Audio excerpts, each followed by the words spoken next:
Hello mga kananay! Welcome to my mini vlog! May dala nga pala akong kamoting kahoy galing sa amin.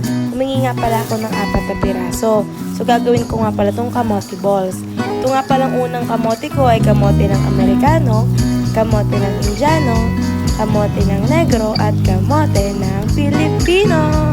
In fairness, sa lahat sila mauugat. Charot lang, huwag kayong reminded.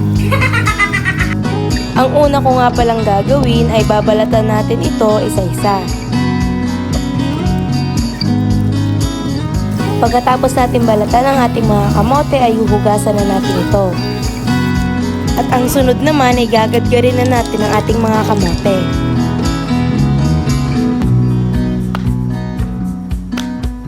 Meron nga pala akong natira ditong kesa sa rep, kaya lalagyan ko na rin siya. Gagadgarin ko rin nga pala to. Ang sangkap nga palang kailangan natin ay yung ginadgad kong kamote tsaka cheese. Optional lang po ang cheese. Sibuyas, bawang, paminta, tsaka pampalasa. Kailangan din po natin ng harina at tsaka itlog. Sa ating mixing bowl, ilalagay lang natin yung ginadgad nating kamote. Tapos ilalagay ko na rin yung cheese. Pwede din nga palang cubes ang ilagay nyo dyan.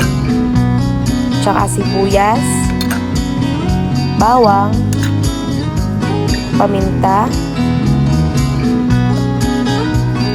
tsaka pampalasa. So nasa sa inyo na nga pala yan kung gano'n nyo gustong palasahan ang inyong mga gagawin kamote balls. Tapos lalagyan din natin siya ng itlog. Dito nga pala, 2 itlog nga pala ang nagamit ko. Tapos kailangan din natin siya lagyan ng harina.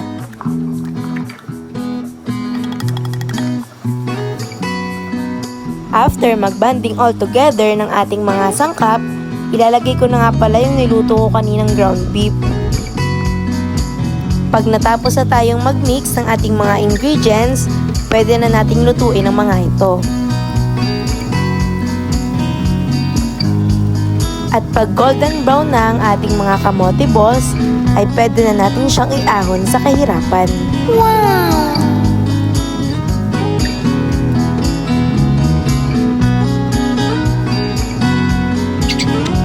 Tikiman time!